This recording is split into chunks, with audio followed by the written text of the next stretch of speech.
Oh, we're doing this again. Come on. Oh, it's doing the wrong camera again. You can do it. Come on.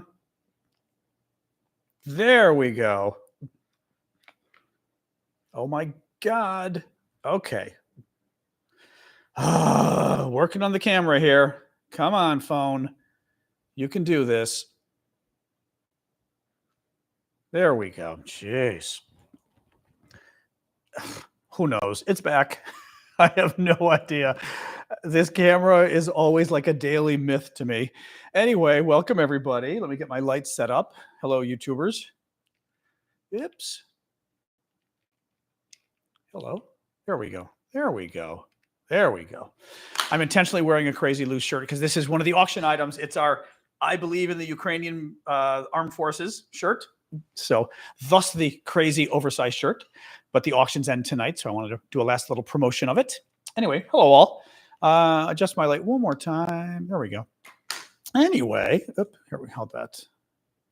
I'm still adjusting a little here. Oops. That's not bad. I think that's pretty good. Okay, that's pretty good. All right, welcome guys. Let me get TikTok rolling. All right. Yes, haircut. It is a haircut. There we go. Alexa, lower the temperature 1 degree. The AC is set to 74. There we go. Okay. All is well in the world. My air conditioning is on. My camera's rolling. Hey guys, got my water. Hey TikTokers. There we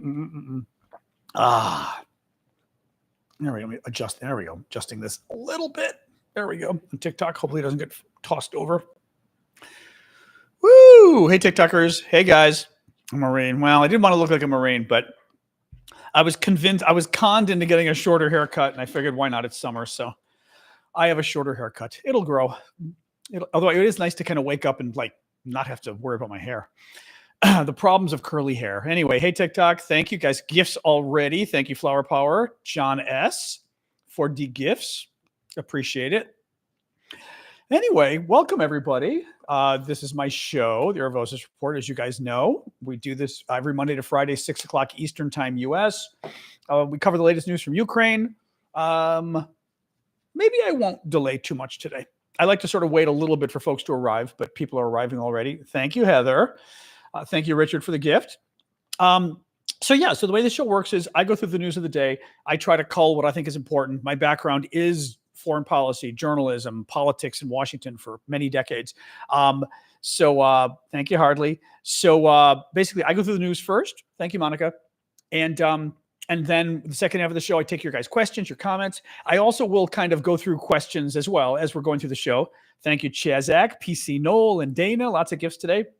But I will try to also look for your comments in this first half of the show, but it can be difficult because I'm sort of reading my notes and I don't always see everything you guys write. But second half of the show is totally open air. We chat, we talk.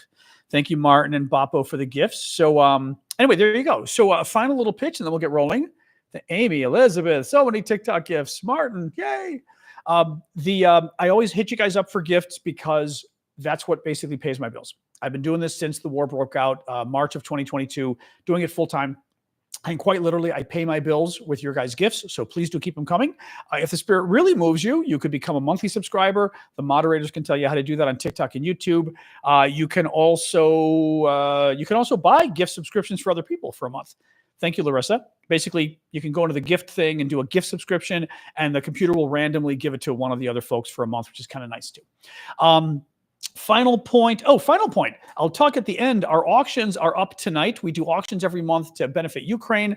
A lot of cool auction items from Ukraine. The auctions end tonight. So you can go to Discord, check out the auction. They're ending like in an hour or 2 or 3. You can go and check out our Discord. You guys on YouTube can find the link in the description of the show. You guys on TikTok can go to my profile, look for the Linktree link, click it, and you'll see Discord as one of the options come up. All right. And actually, one of the auction items is this, although it's extra, extra large, a little big for me, this extra, extra large Ukrainian military t-shirt that says VZSU, which means I believe in the Ukrainian armed forces. It is a shirt that was a fundraiser by the Ukrainian armed forces, and Vlad bought it directly from the people that were doing the fundraiser for the military. So kind of cool. But it's extra. It's XXL and it's large. I'm a medium or a large, and you can see it's pretty big. It's an actual XXL.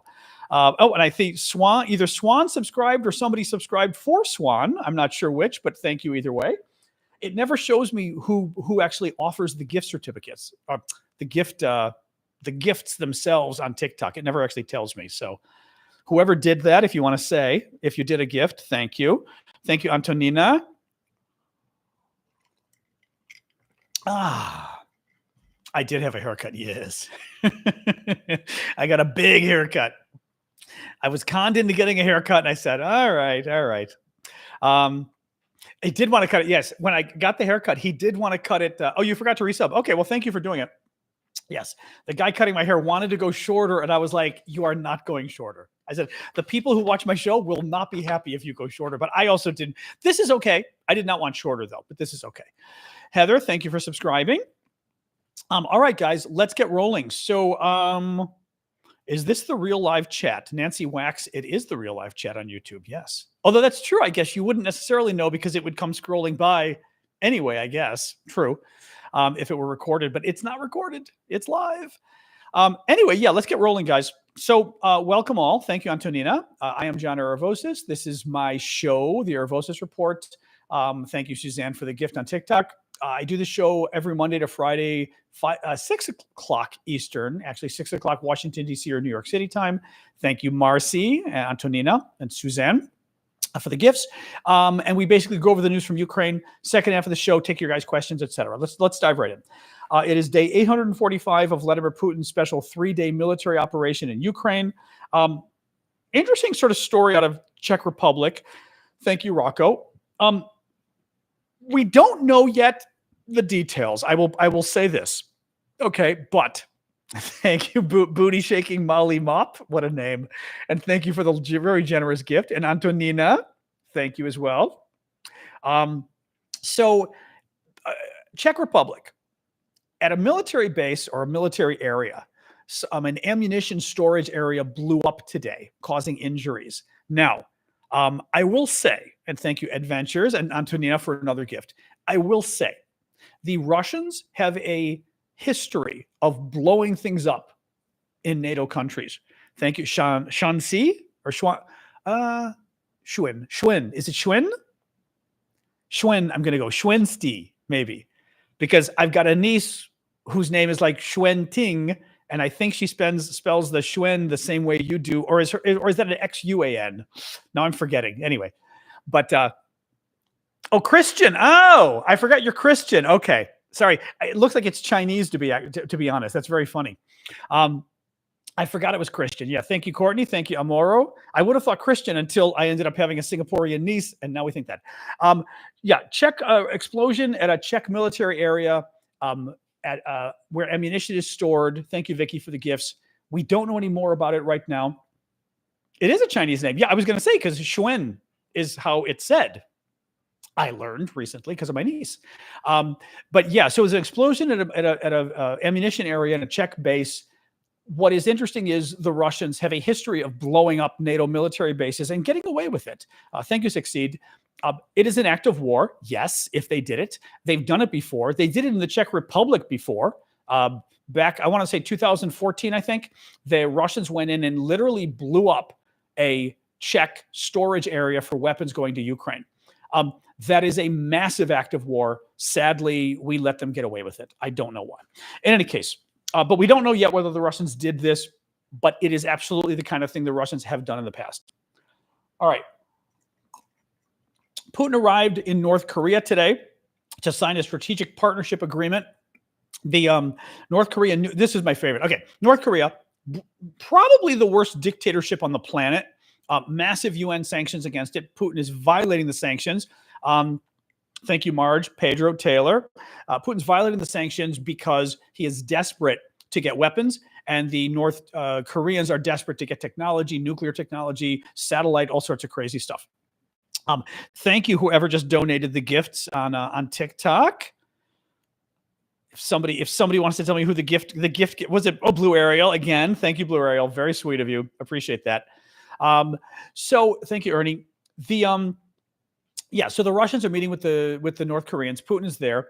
The North Korean news agency put out a statement about the meeting that just, I mean, I have to read you the statement. Thank you, Russell. Thank you, Tracy. Listen to this statement from the North Korean news agency. Thank you, Russell. Even more Russell gifts. Russell, you're on a roll. Thank you. Listen to this from North Korean news agency. Putin and oh my God, I'm forgetting his name. Oh my God, how could I forget his name? Kim. Yeah, I was going to say, I know Kim. Putin and Kim, the North Korean leader, shared in their conversations today, quote, their pent-up innermost thoughts with each other and opened their minds. Okay? They shared their pent-up innermost thoughts and opened their minds. I mean, the funny part is, maybe that works in Korean. In English, that is a totally sexual description of what Putin. That literally says that Putin and Kim had sex. Basically, is what that statement says. It's sexual. That is like romantic love statement. That is not the kind of thing you say about a leader. Again, I'm really curious because maybe that is the kind of thing you'd say in Korean. In English, that's sex. It's really, I mean, it's completely inappropriate. It's actually, the reason it's inappropriate, don't get mad at me, it's girly. That is a feminine statement. You don't say that about two guys meeting, unless they're two guys in love talking about at their wedding about how they met, right? Then you would say that. But they shared their pent up innermost thoughts. Pent up, especially because pent up literally means I want to have sex with you and I'm not doing it, but I want to, and I haven't been able to. I mean, they're literally, I know Pride, this is Pride, and it's Pride Month, exactly, as Arad just said, it's Pride Month as well, which it is. It's LGBT Pride. I just love that. Pent up. They're pent up for each other and sharing their innermost thoughts. I have to do a video. I totally have to do a video on this for TikTok. Oh, I'm totally right. Trust me, I know the gay. This is absolutely the gayest statement I've ever seen about two dictators. It is absolutely hilarious. Anyway, sip of water.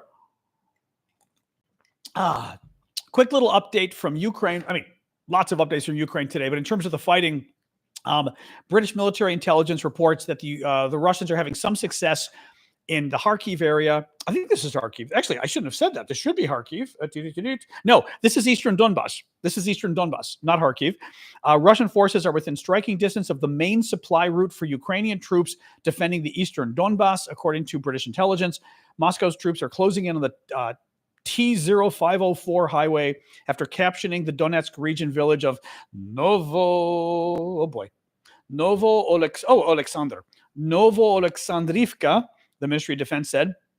By taking control of Novo-Alexandrivka, Russia moves closer to threatening the road, one of the main supply routes for Ukrainian forces further east. The road is a critical supply route for Ukrainian forces in the east of the country. If the Russians successfully cut off the highway dubbed the Road of Life, it would leave the likes of Kostiantynivka and Chasiv Yar further to the east in isolation. So basically, the Russians were able to take a small town, but the small town puts them in a strategic position to go after the supply routes for the Ukrainians, which is not good, obviously, in the area. China. So this was interesting, actually. U.S. Secretary of State went after the Chinese today. I'm very intrigued by this. So a quick little thank you on the gifts here. Tracy, cool. Multiple cool again. And Tracy again. Thank you. You're competing. I love it. Thank you guys for the gifts on TikTok. Suzanne as well. This is interesting. So U.S. Secretary of State went after China today, telling them that their support for Russia's war machine, quote, has to stop. He said China was providing support that enables Russia to keep the defense industrial base going, to keep the war machine going, to keep the war going. Thank you, Elizabeth. Thank you, Terrence, Mad Max. What is interesting about this to me is, in the last couple of weeks, there's been a concerted campaign from the Ukrainians and the Americans to pretty much embarrass China for its support of Russia. It's been very interesting. The Zelensky kind of went after the Chinese a couple of weeks ago, pretty strong for their support, which I thought was interesting. He was kind of calling them out publicly, again, to embarrass them. Thank you, Cheryl. The Chinese then tried to basically kill the peace summit that was happening this past weekend, because the Chinese work for the Russians, basically. I mean, it's funny because Russia, thank you, Vicky, Russia is China's puppet, but China is also Russia's puppet, which is kind of funny because the Chinese, want to be, I mean, China's a huge communist dictatorship. Let's not get that wrong here, right? Just to be aware, horrific, brutal dictatorship in China. Thank you, Derek. And the Chinese, basically acting like the brutal dictatorship they are, support really bad things in the world. They bully their neighbors. There was a big story today about the Philippines. The Chinese injured some Philippine seamen by ramming their ship, because the Chinese are basically trying to steal some waters around the Philippines. They're doing the same thing around Vietnam. Any case, bad, brutal dictatorship. But they're helping the Russians, and clearly, I think Zelensky, coordinating with the U.S., are trying to call the Chinese out on it to embarrass them a little bit, which I thought was interesting. Times of London. This was an interesting story too. So this is about the F-16s. And a Ukrainian lawmaker, I'm not sure what to make of this story. Let me tell you why. Ukrainian lawmaker, she's a member of parliament. She's with the opposition party. Okay, so she's not Zelensky's party. She's the opposition, which means, she could be saying stuff to cause trouble.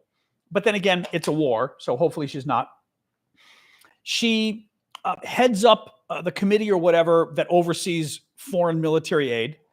Oh, Simon, you're adorable. China's more democratic than the USA. Oh, honey, I suggest that a number of dead people from Tiananmen Square would disagree with you.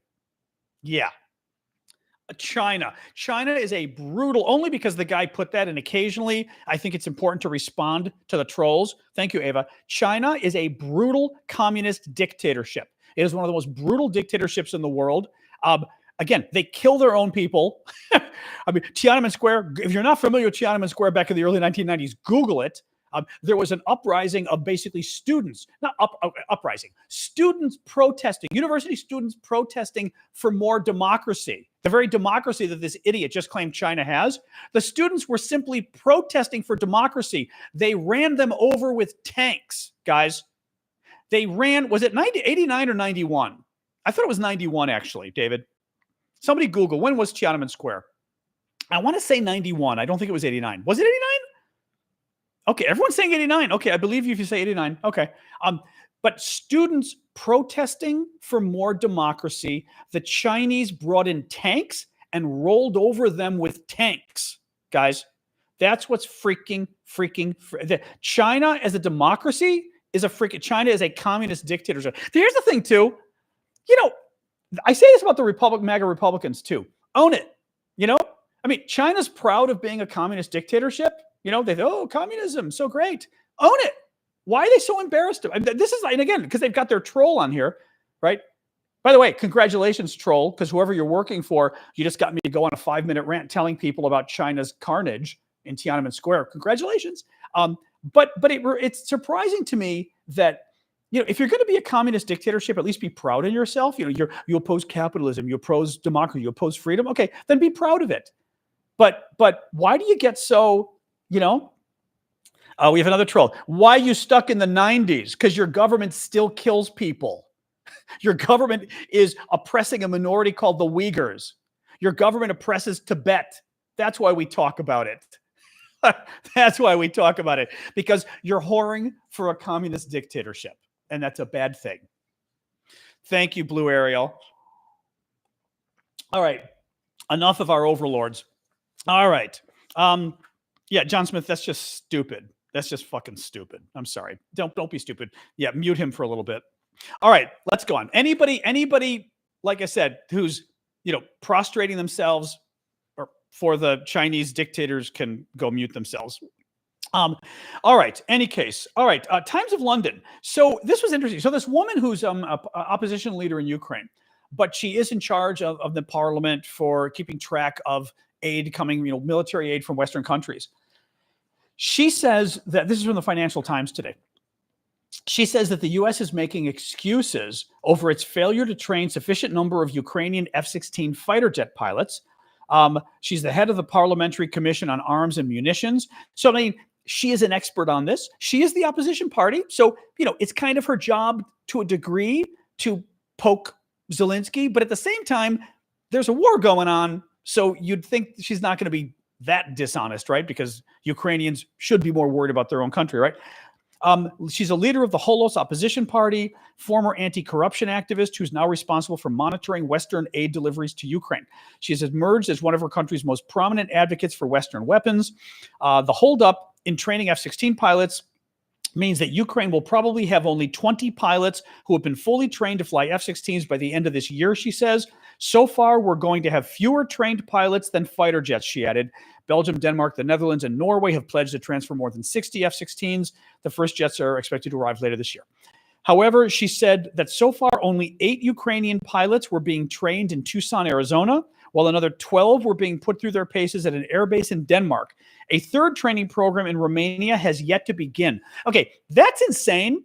We knew last fall that one of the training areas was going to be Romania. Guys, it's been like 6 months, 7 months. How freaking hard is it to get a training set up? I mean, this is what drives me nuts, right? If we were at war with Russia, would we dawdle for 7 months and go, well, we said we're going to do training, but, it's really hard to set up a school. I mean, seriously?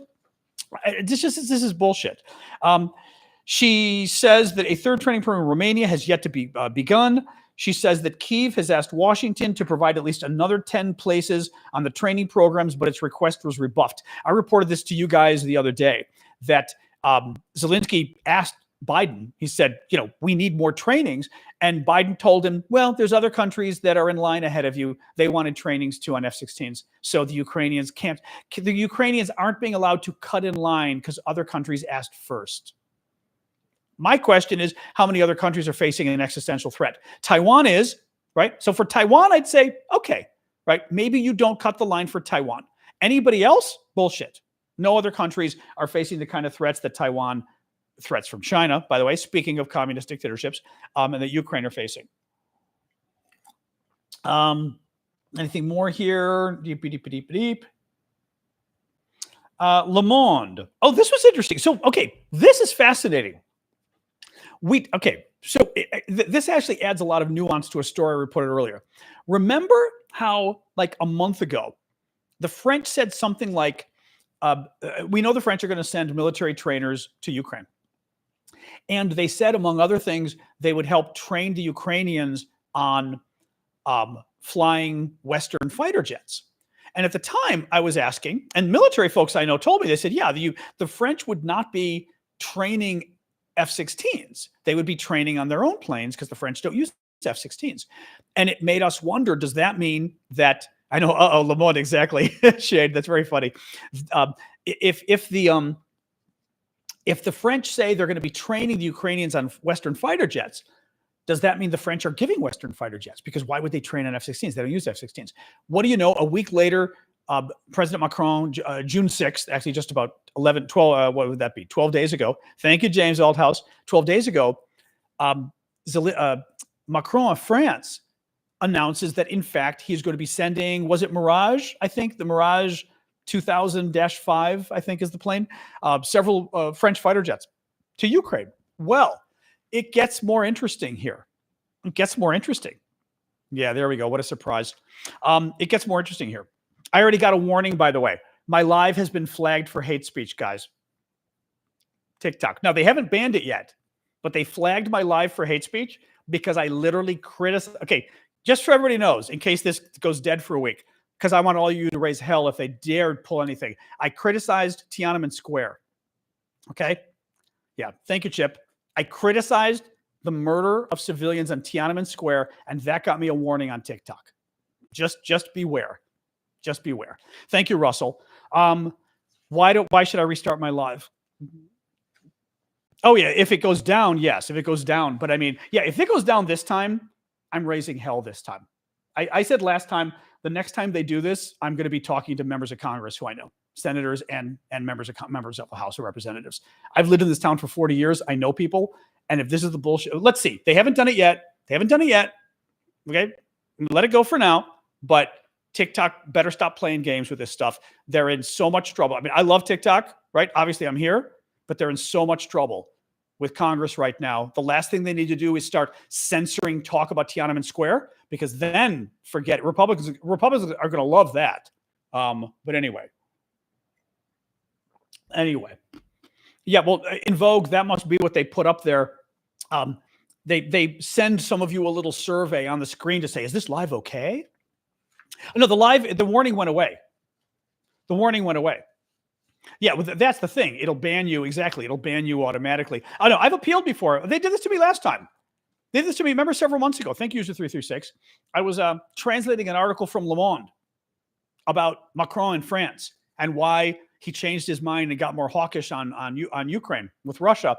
And TikTok freaking banned me for a week for translating an article from France's top newspaper, which is also one of the top newspapers in the world. Le Monde is like the New York Times. I mean, it is one of the top newspapers of the world. And they freaking banned me for a week for translating a French newspaper, not just a French newspaper, Le Monde. It would be like translating Encyclopedia Britannica.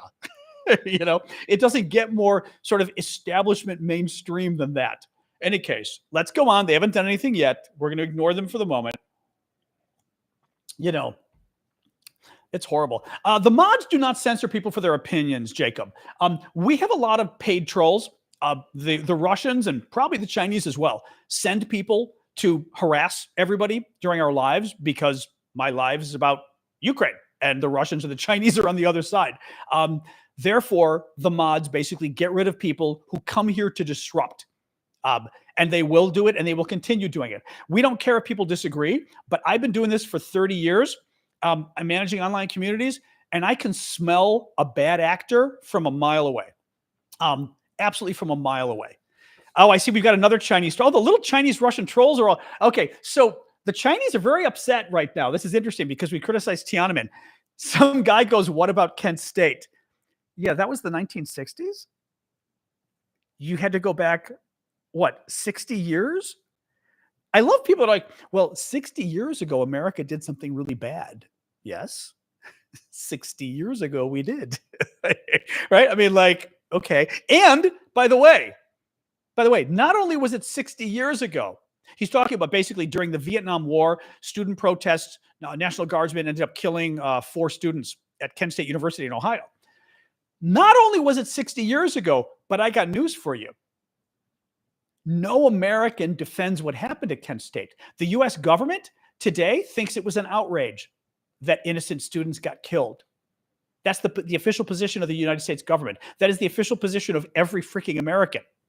What's the official position in China about the Tiananmen massacre only 30 years ago? The official position sure as hell isn't, oh, the government did a really bad thing killing all those students who simply were protesting for democracy. That's the difference. That's the difference. And as Longsighted just said, we're allowed to talk about Kent State. In China, you're not allowed to talk about Tiananmen Square, where the government massacred innocent students. That's the difference. That's the difference. And the trolls just love to do that. Anyway, mods, this is another example. Any of the trolls, mute them for the day. Anybody bringing up the other shit, they're trolls. This is another example of what I'm talking about. Nobody coming on the live right now and saying how evil America is expressing an opinion. Literally, they're paid trolls who are here. And it's hard to explain, guys, actually.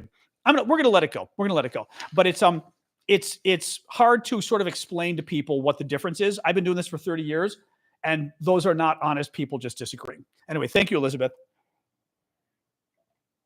All right. Next topic. The beep. Oh, so here we go. Here we go. Yeah, Synthetic, why would I have you go live with me? I don't know who you are. I will mute you, however. So Le Monde, via the Voice of Ukraine, the French Air and Space Force has committed to training 26 Ukrainian F-16 pilots within 2 years, according to Le Monde. The report indicates that currently 10 Ukrainian pilots aged 21 to 23 are undergoing training in southwestern France. The Ukrainian pilots are training on Dassault Alpha jets, rather than the F-16s they will fly in Ukraine. However, the advantage of the Alpha jets is that their instrument panels can simulate those of the F-16. That's it. So we were talking about this before the trolls came and went nuts about Tiananmen Square. Very interesting.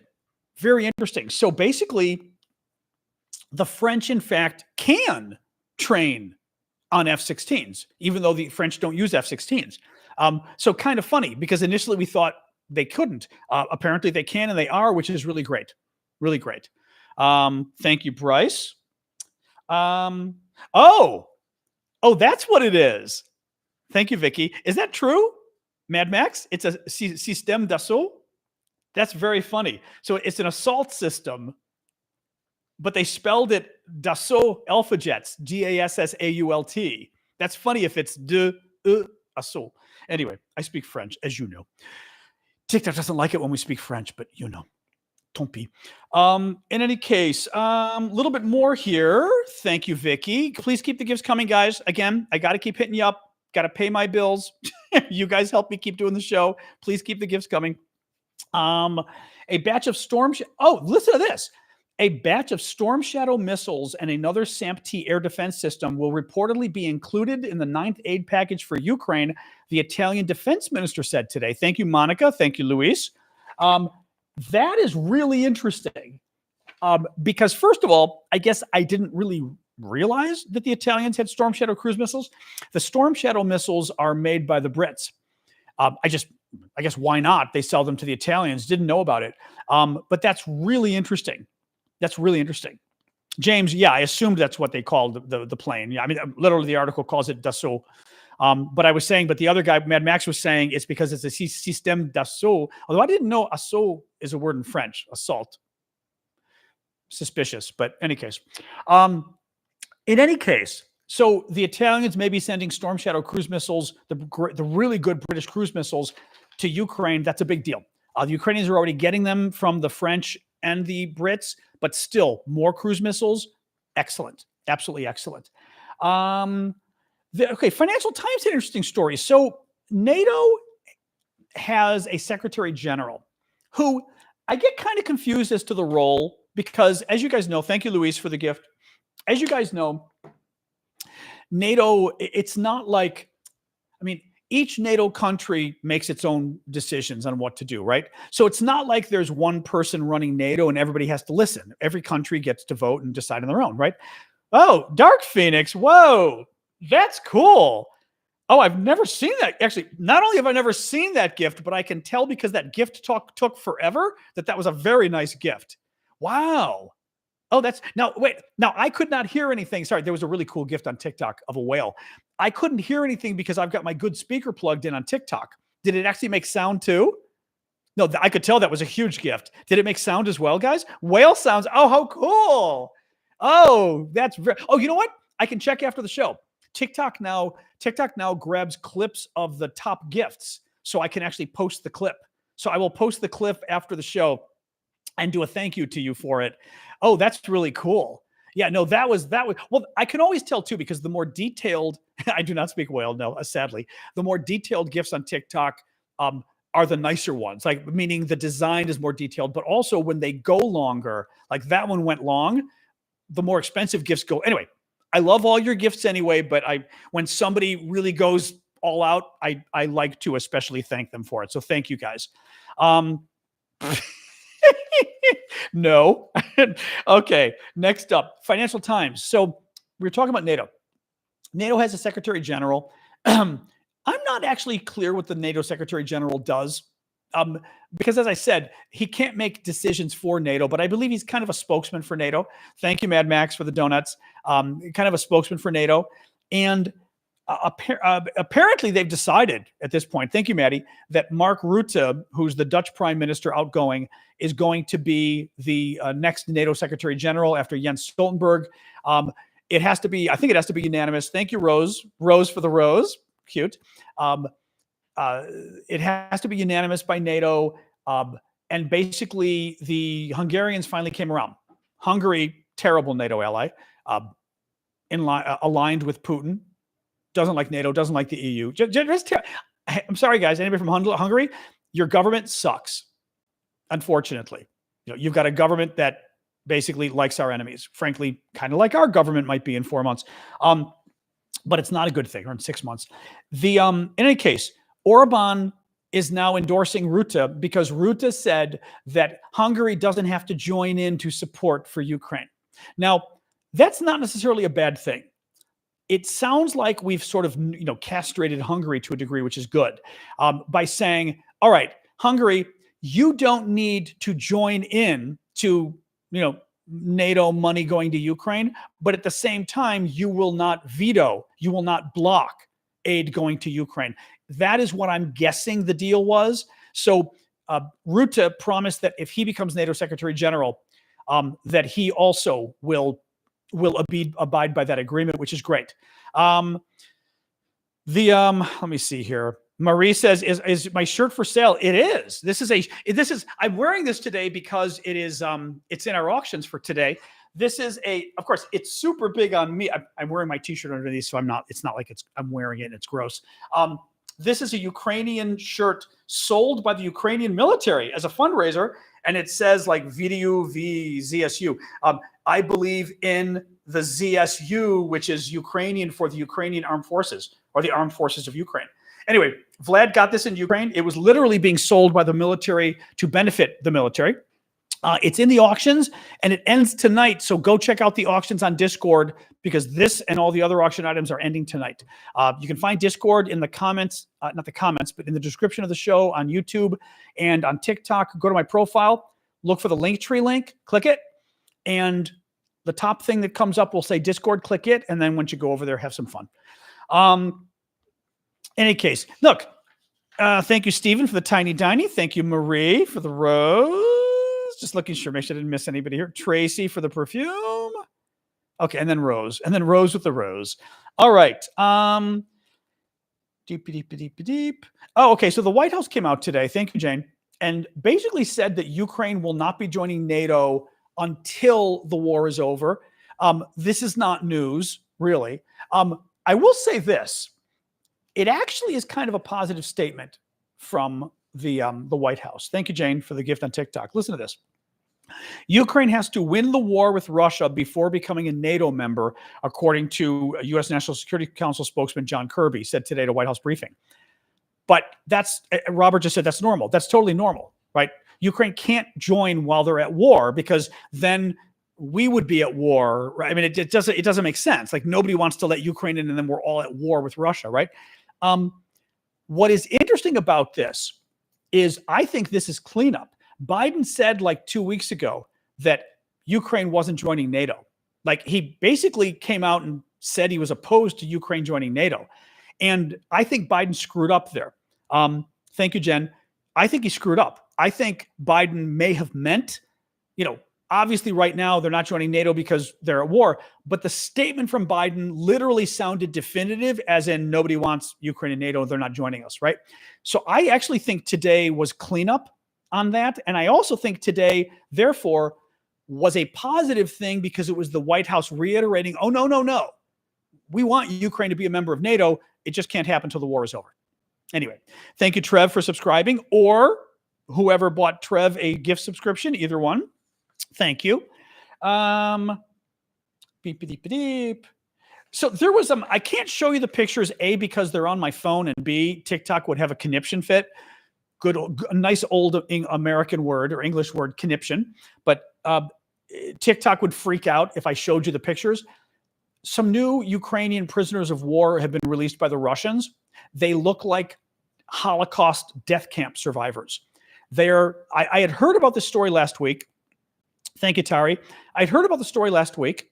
Oh, that's okay, Synthetic. I just thought you were a troll. That's why you worried me. I'm glad you're not. Sorry, no, it's okay. But don't worry about it. Okay, we're always on the lookout for people causing problems, and I just was like, why are you asking? It just seemed weird. So I'm glad to hear that you're not. So thank you, and I'm glad we didn't knock you out. So thank you for that. Oh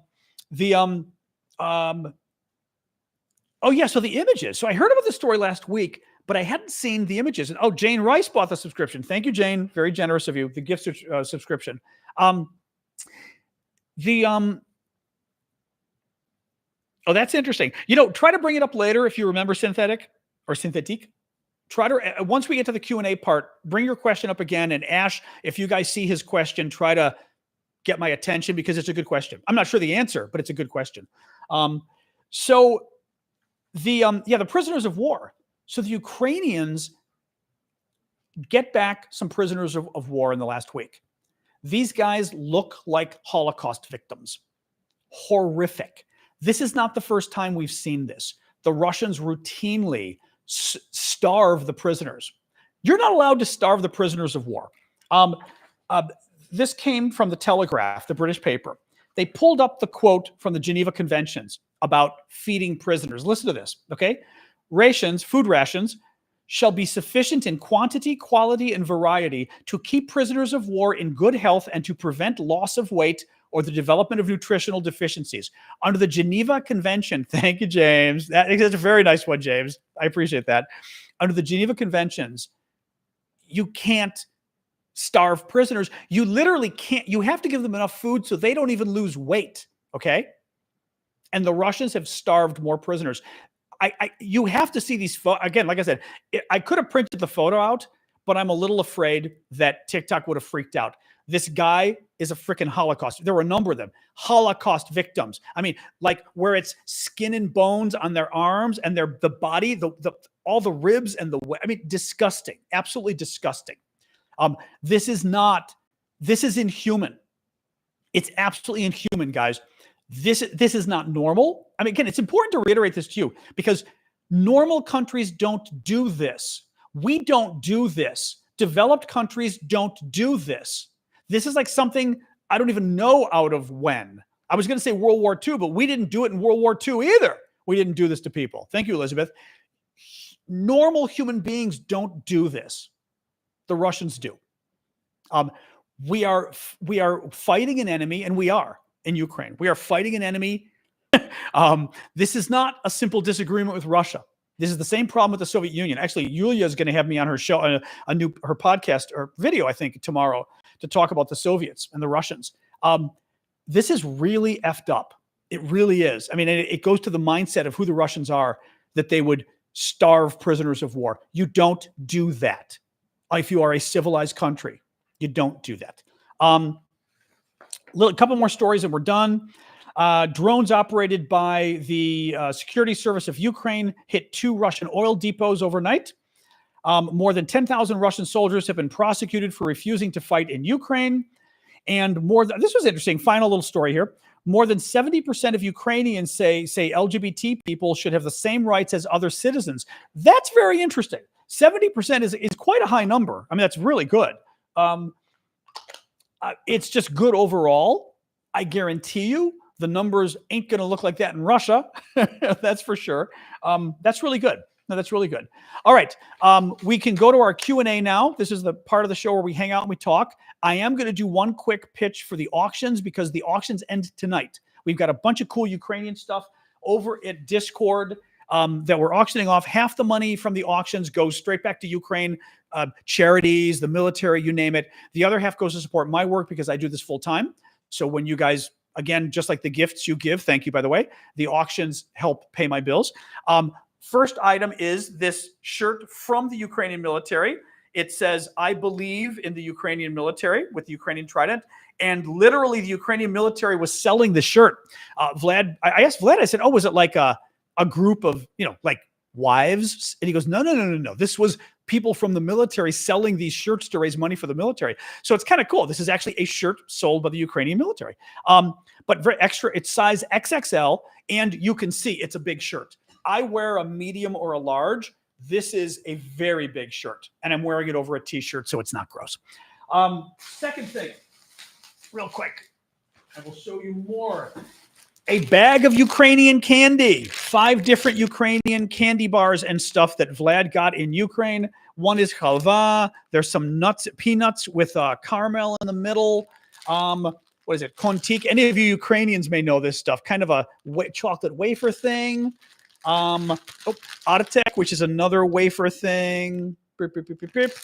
Halva, not my favorite, but the Ukrainians apparently like it. Halva is a Greek-Turkish thing. And then a big packet of cookies that are called bambuk, which I think probably means bamboo because there's a little panda bear, and it's some kind of a chocolate cookie. But anyway, very fun stuff. Vlad sent me. This is actually the second to last batch. The next auction item I sell of candy will be the last candy from Ukraine. Very cool stuff. A couple more things. We've got cool bracelet, which I think is very neat from Ukraine. I like these bracelets. They're very masculine, but a woman could wear them as well. But it's got the Ukrainian trident leather, but these are very pretty. Actually, this one I was showing you the other day, I kind of like because I like the backing. Oh, is it going to be in focus? You can kind of see the backing. It's kind of like a little spiral. You guys can see better. But how the backing is almost like a spiral kind of thing, which I think is really cool. Anyway, very cool. This is cool as well. A hot plate holder, a trivet for those in the know. But this is made from juniper. It smells really pretty, juniper wood. It's a Ukrainian handicraft. Vlad said this is actually I said, is this like something Ukrainians make? He goes, oh yeah, this is a very typical Ukrainian thing. This is actually doing very well in the auction. Thank you all of you who bid. But this is finishing tonight too. It's the thing you put on the table when you're going to put a hot dish on the table, but you don't want it to burn the table, the dish that has all the food in it. These are neat because it smells like the wood. And Vlad said when you put the hot dish on it, the wood smell actually comes off of it, which is neat. This is about 7 inches by 7 inches, more or less. I believe that's 19 centimeters by 19 centimeters. You can see next to my head. Oh, honestly, this would be pretty on a wall as well, but I think it would be pretty cool as a trivet. Like I'd like this. I would like this to serve food on. I think it's kind of pretty. Make a nice gift too, actually. A couple more things. I think this is cool. Little controversial, but it's a piece of a Ukrainian MiG fighter jet that crashed. I like it because it's a souvenir of the war, and I support the Ukrainians, so I don't consider it morbid. But it's got the blue and yellow of the Ukrainian military, which is kind of cool as well. Like the coloring on it, you can see the size of the piece. The coloring on it is very cool. I've got several pieces like this. I find the pieces of fighter jets and stuff fascinating from Ukraine, personally. All right, 2 more things. Oh, 3 more things. I'm going to show you 3 more. I may even sneeze in about 2 seconds here. I'm going to sneeze. Woo, woo, sneezing. I'm going to guess that my gifts are covered in dust. This is one of the most. Thank you, Ash. One of the most popular items. I'm going to have to get some more from Ukraine. This is the last one I've got right now. It is from a Russian BMP-3. Like a personnel carrier, I think the BMPs are. It is from Bakhmut, Ukraine. So the big battle in Ukraine was in Bakhmut, like one of the biggest battles. Thank you, James. And what's cool about it, so basically it's an old shell from a gun, right? Basically, what's cool about it is they carved it. It's metal.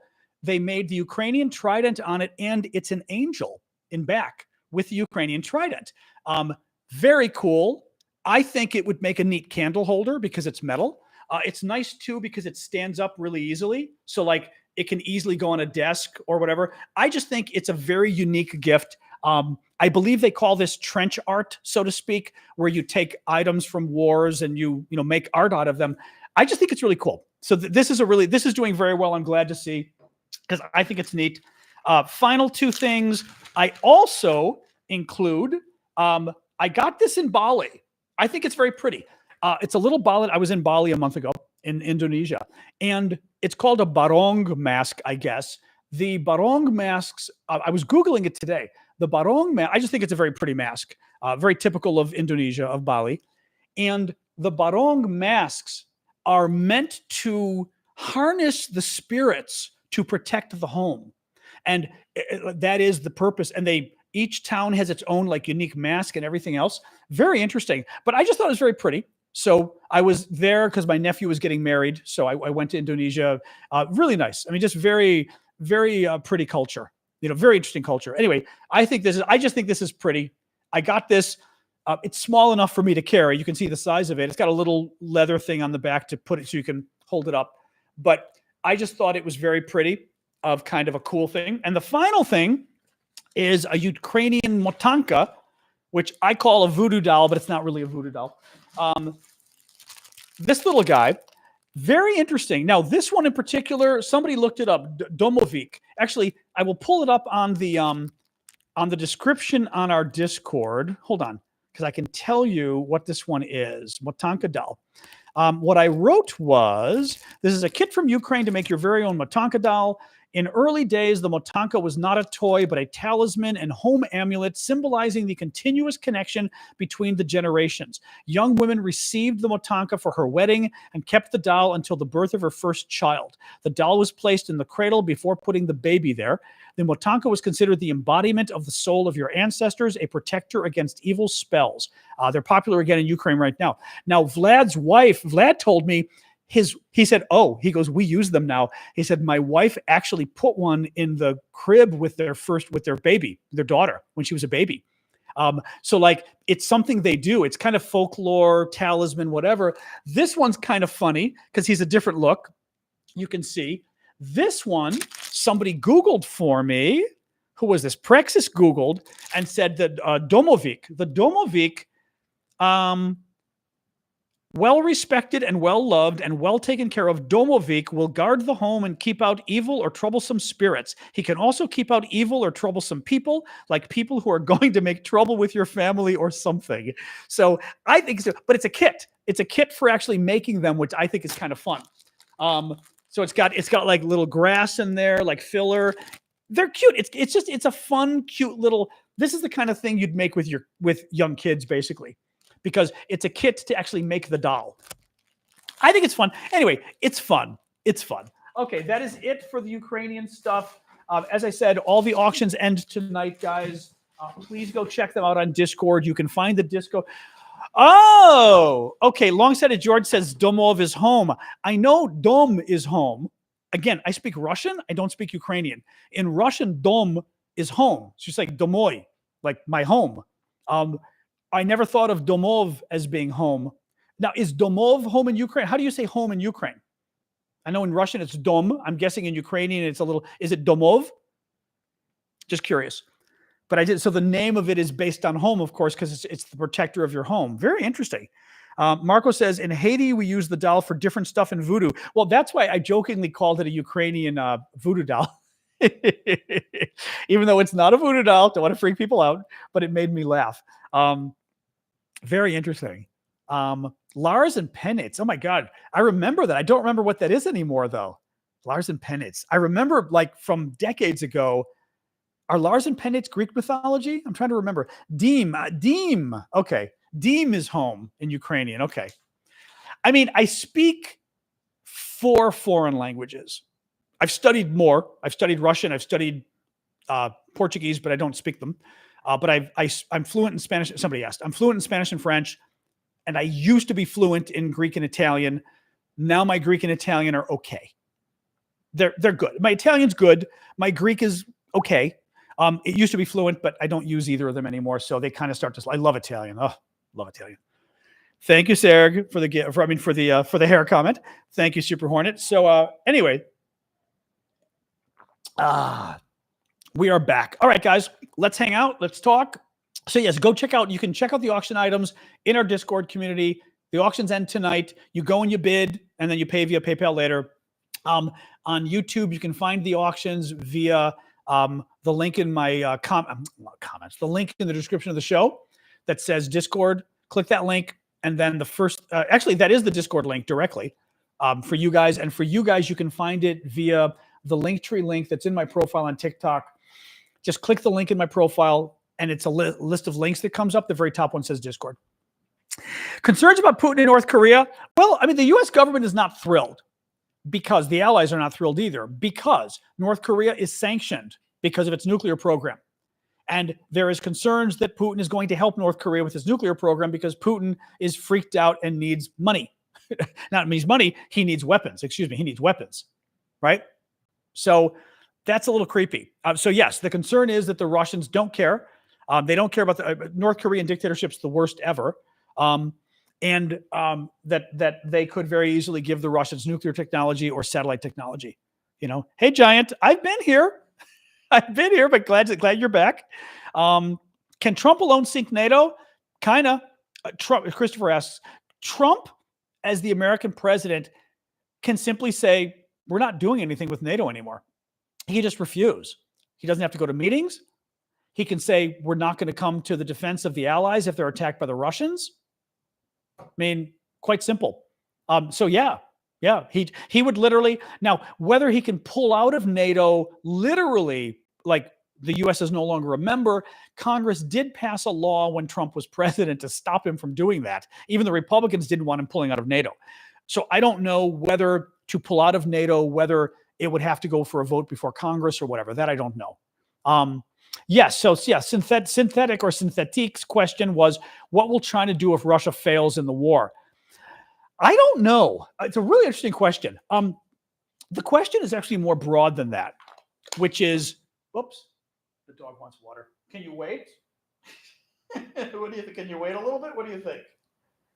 Okay, I'm going to give her a minute. If she whines again, I'm going to get her more water. The broader question is, how far can we push Russia, so to speak, before China steps in?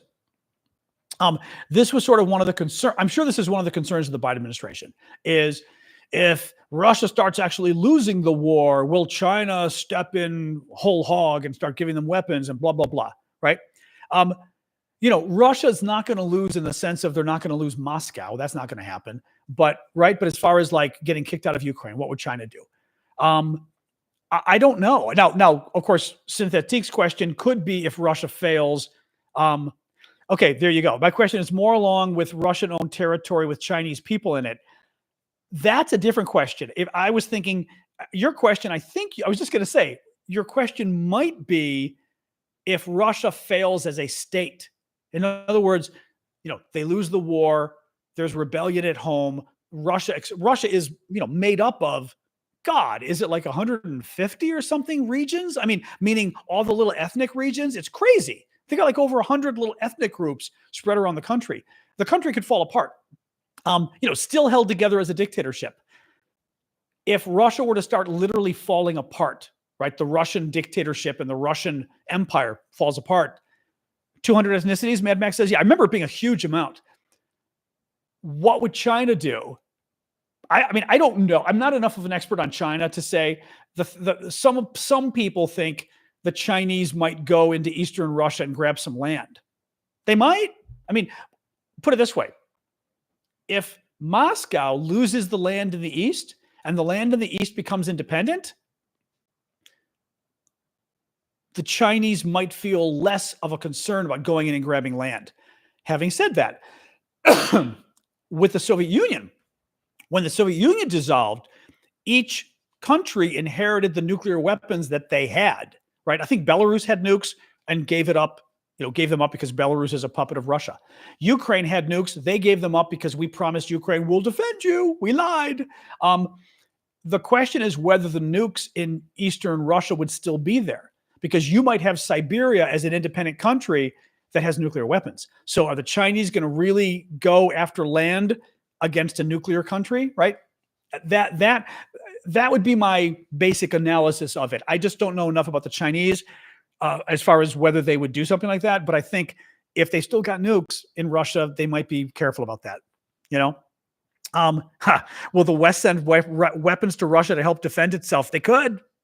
Who knows, right? JR is asking. I mean, they could. We could, at that point, Russia's falling apart, and we could deem it more in our national interest for Siberia to be independent than for Siberia to become Chinese, because then China grows. China gets a lot of minerals. I'm guessing there's probably oil out there too, but I know there's minerals and stuff. Thank you, Lorden, LRDN, beast. So yeah, who knows? Interesting though. What else? Oh boy. My sneeze. I feel like I sneeze and then all of a sudden, like everything gets tight. My allergies sort of kick in. Carly, I don't really see a connection there. Carly says, do you think Russia's planning an attack within NATO because of the North Korea trip? I don't see a connection there necessarily. I think Russia's going to North Korea because Putin needs artillery shells and other weapons desperately. That's it. And he's going to give North Korea lots of bad stuff that makes it even more dangerous. Oh, okay. I may even take my asthma inhaler, which is always dangerous because I can tell after that sneeze, sometimes it bothers my chest, but this is dangerous because it makes me like kind of loopy. TikTok won't like that.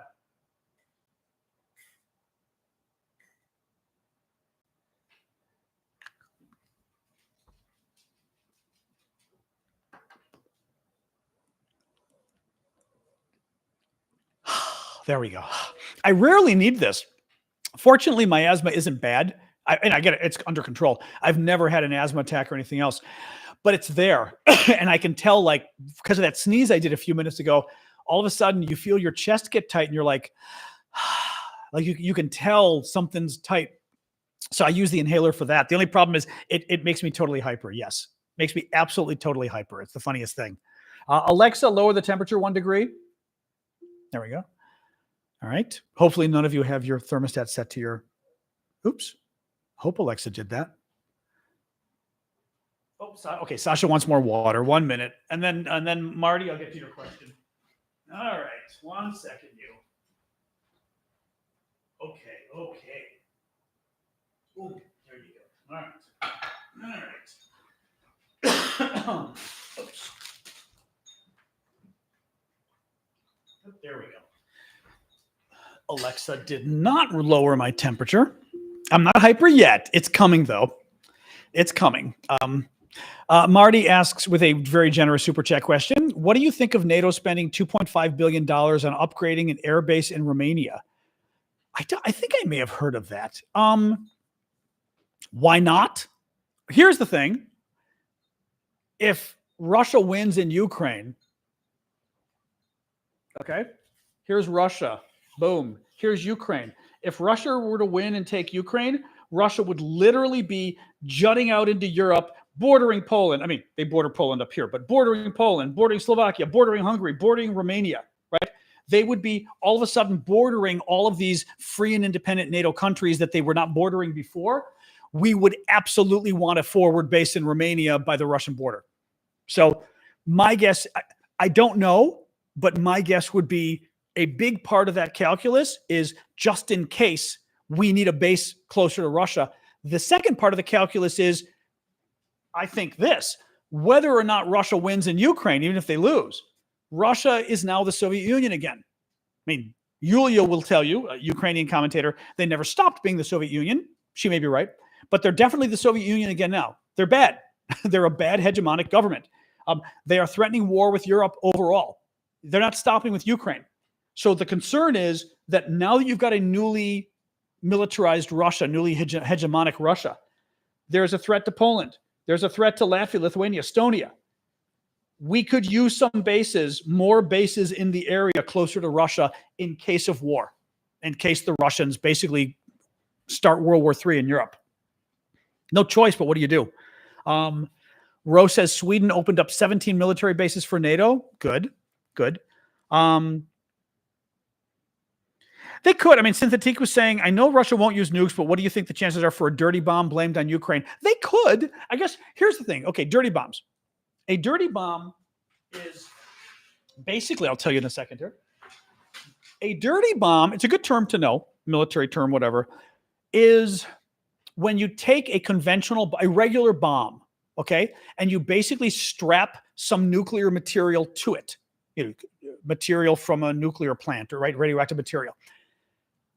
Nuclear bombs are very complicated things. You can't just cause a nuclear explosion by putting nuclear, like plutonium or something, with a regular bomb. It's not going to work, right? Otherwise people around the world would be able to do it, right? It's a very complicated thing to get that reaction going to cause a nuclear reaction. A dirty bomb is a regular bomb, a regular bomb, right? That you'd use in the military or whatever, that you've strapped some plutonium or something onto. When the bomb, and even that's complicated, I've read, because you want the bomb to explode. The idea is you want the bomb to explode and to kind of throw the plutonium all over the place so that it ends up just causing an environmental disaster in the area, right? Because it's still plutonium, or I say plutonium, it's some radioactive material, right?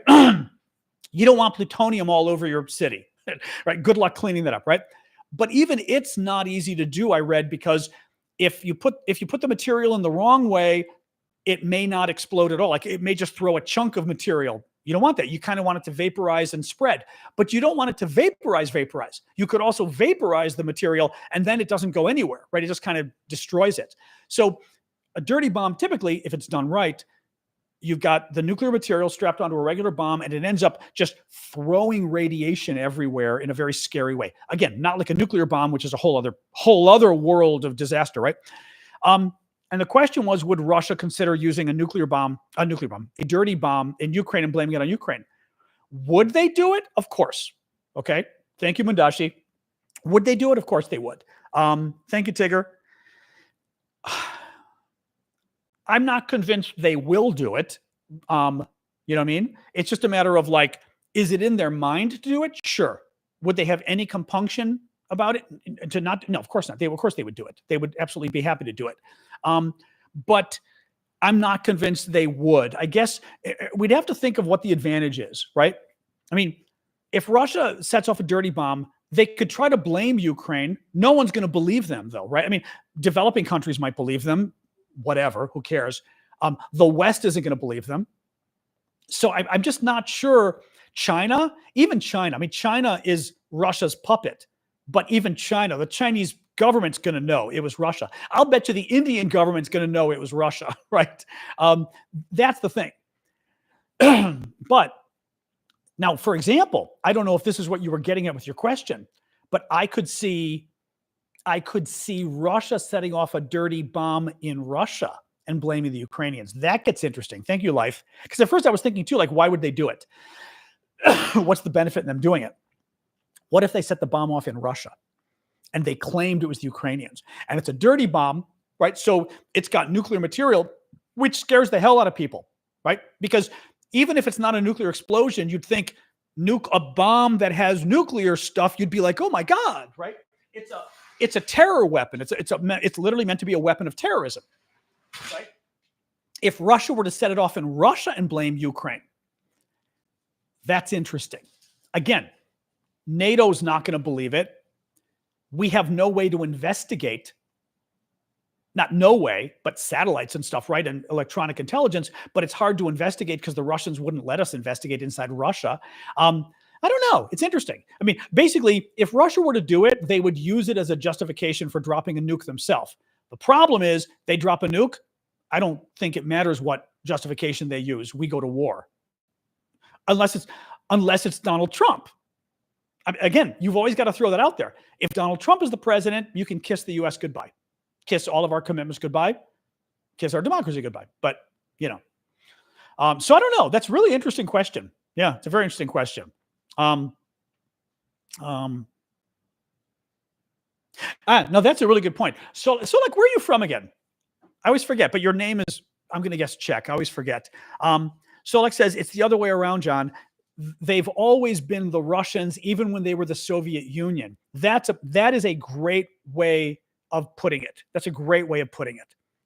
Meaning Russia's, in other words, it's not like, oh, the Soviets were uniquely bad, right? And these guys are still the Soviets. They were always Russians before the Soviets, during the Soviets, and after the Soviets, right? Thank you, Running. That the problem is who's running the government? The same people who have been there for hundreds of years. And that's why the follow-on government, right? Russia, which is no longer communist, is in some ways just as bad. I mean, the Soviet Union was I went to the Soviet Union. Brutal dictatorship. Much more brutal dictatorship than Putin's got. But also because he was able to do it, in the Soviet Union, they were able to pull it off. But that's a really interesting way of putting it. That's a very interesting way of putting it. Yeah. I hadn't thought of that. Because I'm telling you, I'm going on Yulia's show tomorrow to talk about this. So I'm gonna mention. I will try to mention that point. I'll try to remember to mention it. Thank you, Maui. Appreciate it. Thank you, Running, for the gift. And the gifts. Keep the gifts coming, guys. I thank you, Life, as well. Tigger, Mundashi. Make sure I thanked a bunch of you guys. I'll make my last gift pitch. We'll still be here for a few more minutes. But as I said, I do the show for free. Your guys' gifts help pay the bills. So thank you. Magical, always generous as well. Mad Max too. I know I've got to think of my, I'm on our show tomorrow, but it's taped. It'll be in a week, I think, that it's broadcast, but we're taping tomorrow. But it's not, she'll have to tell me how it's broadcast or whatever. I'll let you guys know. Yeah, Poppy was asking about stories about Russia. I mean, God, I've told you before some of the Soviet Union. Thank you, Russell. I'm trying to think of more, well, one interesting, there were a couple, I've told you several of them. One interesting thing was we met these guys who were, oh no, you were outbid, Max. Well, bid again. It shouldn't be. I don't think it's done. I think the auctions are still going on. All of them. They should be. Thank you, Chazak. When I was in the Soviet Union, I was there in 1984, the height of the Cold War. The height of, Russia, Soviet Union was always brutal. Thank you, Running, for the gift. You would often meet Russians who were black market traders, Trader, and they would trade stuff, and you would bring cigarette. Marlboro cigarettes were the best. Those were the most popular. You'd bring Marlboro cigarettes, which I actually had to learn how to say them in French. Actually, hold on. I'm going to do one more shot of my asthma spray. I was hoping I didn't need two, but I think I could use two.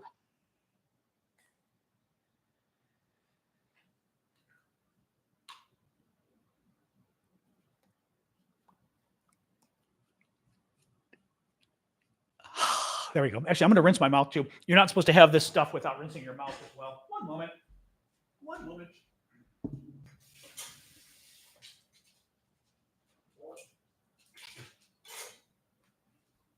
So yeah, you'd go to the Soviet Union and you would bring stuff to trade. And I remember, I think I may have even had my mom send me some in France. I brought old blue jeans. I think I told her, I said, get me old blue jeans. So you'd bring old blue jeans. They loved old blue jeans, loved them. And especially Levi's. Levi's were the big brand that everybody loved back then. So I bought I brought several Levi's. So like not enough that the Soviet border guard guy would know, right? But I brought several. I also brought Marlboro cigarettes, which I had to learn how to say it in French, which is funny. Because I was living in France at the time. It was very funny because in French, it's impossible to say, even in English, it's hard to say Marlboro, and in French, I kept trying to say Marlboro. And they were like, no, just say Marlboro. Like, I think you just sort of ignore the R a little bit. I was like, Marlboro, that I can do. So I brought Marlboro cigarettes and a bunch of chewing gum. I couldn't get American chewing gum, but I bought French chewing gum, and the French chewing gum was great because it was called, Sasha, you can wait for more water in a minute.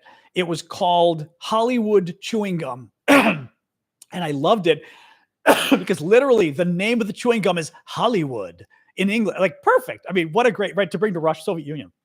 We go there. We meet these black market traders. I think they came to our hotel. You have to stay at like the in-tourist hotels. There's special hotels for the Westerners, for the Western tourists, because basically they spy on you and they want to control all of your interactions with Russians, with Soviets. Thank you, Makab, because it's a brutal communist dictatorship, right? We met these three black market traders, the nicest guys, very interesting because they were deaf mutes. They couldn't speak and they couldn't hear. And it was the most interesting thing because I'm trying to think. Yeah, they could. I mean, they couldn't hear, but they could read lips.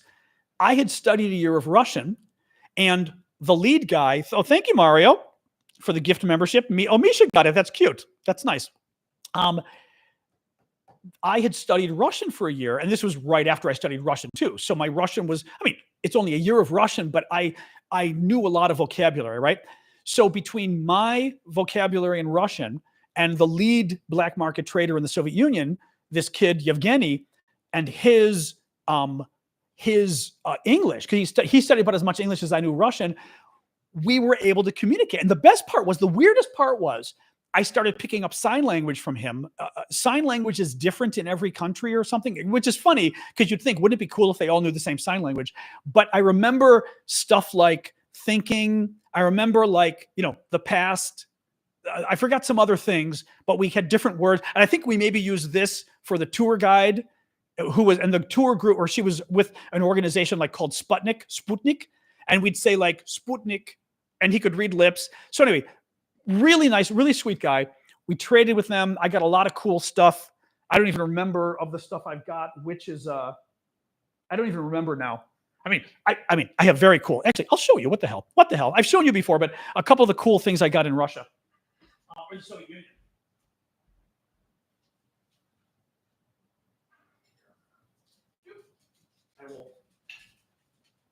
I will show you these briefly. Very Ukrainian in many ways, right? You can see the designs.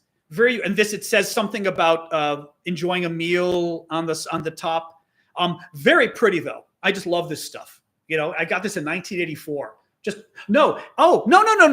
These were from Russia in 1993 in Siberia. I went back to Siberia. These were from Siberia, actually, not the Soviet Union, but still very cool. Second.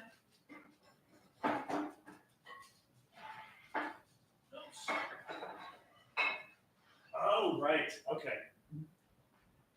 This was also from Siberia. I love this. I just think it's beautiful. Hand painted. Just absolutely beautiful, right? I love this stuff. And again, it was from like Siberia. We were in Petropavlovsk in Kamchatka. So like this was hyper local stuff, right? There were no tourists. I don't know who they sold this stuff to because there were no tourists. I mean, I was the most high level American official to visit Kamchatka since the revolution, since the Russian Revolution. I mean, like nobody went there. So very cool stuff. Hang on.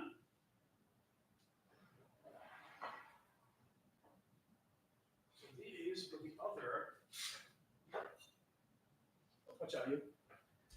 So these were the other things we got. Okay, two more from 1993 and then one from 1984. So 1993 was funny. This friend we met, oh my God, I'm forgetting his name now. I've got him in my address book. He lives in San Francisco now. A Russian, he got out. 1993, he was able to get out. This was his abacus in school. One of my friends that I met in 1993. This was his abacus in school. It was his calculator, guys. He used this when he was in grade school. Okay, back then, when we were in grade school, we had Texas Instrument calculators, right? Like I think the late 1970s, maybe. This was his calculator. It was an abacus. I mean, how crazy is that, right? This, I put a little diamond necklace on it. This was in his house. This was their Vladimir Lenin statue that he had at home. And he gave me, he literally took it out of his home and brought it. I was like, yay, I'll take a Lenin statue. And this is a nesting doll from Yevgeny. This is from Yevgeny, who's the, actually, if you can tell Antonina my YouTube name. This is a Russian nesting doll from Yevgeny. This is from the Black Market Trader in 1984. Thank you, Mario, for the gift membership. Oh, that's the one that Misha got, correct. And it's nice because he wrote a little thing on the bottom that basically says, Napamyats от Yevgeny, souvenir of, or reminder, a memory of Yevgeny, souvenir, or memorial, whatever, of Yevgeny, February 20th, 1984, USSR. I just think it's so cool. So this was really neat. Yeah, Matryoshka, and I don't even know. It's funny. Oh my God, I haven't opened this in I'm not going to open more of it, but this comes off and there's another little doll inside, and they're called nesting dolls in English. Thank you for the gift there, Kanye, Kanye, I'm calling you. And I think there might be 5 dolls in here. I don't think I can see I can open more. All right. Here's another one. 2. So this is the 3rd doll. All right. This is the 4th doll. This is the 5th doll. Oh, there are 6. Ooh, there's more. This is the 6th doll. Oh my God. I didn't remember this was such a good one. This is the 7th doll. Oh my God. Oh my God. Okay, I'm really forgetting how nice this was. This is the 8th doll. This is a good one he got me. That's a really nice. Oh my God. This is the 9th doll. Is this the last? This is the last one. I didn't remember there were 9 dolls in this thing. That's really nice. I'm not familiar with these other than I know what they are, but I didn't realize that it was 9 of them. Oh, that's really nice. Yevgeny. That's really cool. No, I haven't opened this thing in 30 years, guys, or 40 years probably. That's a really nice one. Oh, good for him. I also got some really cool, like a cool fur hat, which was nice. That was nice. So I'm putting these away now as I talk to you. cool for a hat, which was nice. I forget what else. I got some other stuff too from him. I think like a lot of little pins. The Soviets are big on their pins, you know, which was fun. Like little. They like to wear. They're just the Russians probably too, but the Soviets, they had all sorts of pins, you know, of the Russian Revolution, blah blah blah, you know, this kind of stuff. All right, so I'm putting all of this away now as we talk because I don't want it just sitting out here. Up. Oh, that's very cool though. Yay! I was meaning to. I've got his address. I mean, his address from when we were kids. I need to write him again. I've been wanting to write him. I found a letter he sent me that I forgot I had. I mean, I forgot. I found it like last year. And I found the letter he wrote me, used Google to translate it, and it was so interesting. Got it? I mean, back then, I guess, you know, they let him mail it out. I'm guessing he had money. His father had money. So I'm guessing his father was a party official or something because the kid had money, basically. Because he had very nice stuff. He had a fox. I wanted his chapka, his hat. He had a fox hat that was his own. And I was like, I want that hat. Because also I bought one from him that's too small for me, but it's a nice souvenir. But he had a hat made of fox that was the most gorgeous thing. I know we don't like, this was the 1980s, guys. We don't like fur, but it was the most beautiful thing you'd ever seen. And he told me, he goes, my parents bought it for me. I said, I'll give you anything. He said, they'll kill me if I sell this. So I was like, all right. But that would have been the coolest, you know, a super nice Russian chapka. Anyway, really, really sweet. I'll tell you, if we can ever find him, the problem is the name is too common. It's Yevgeny Morozov.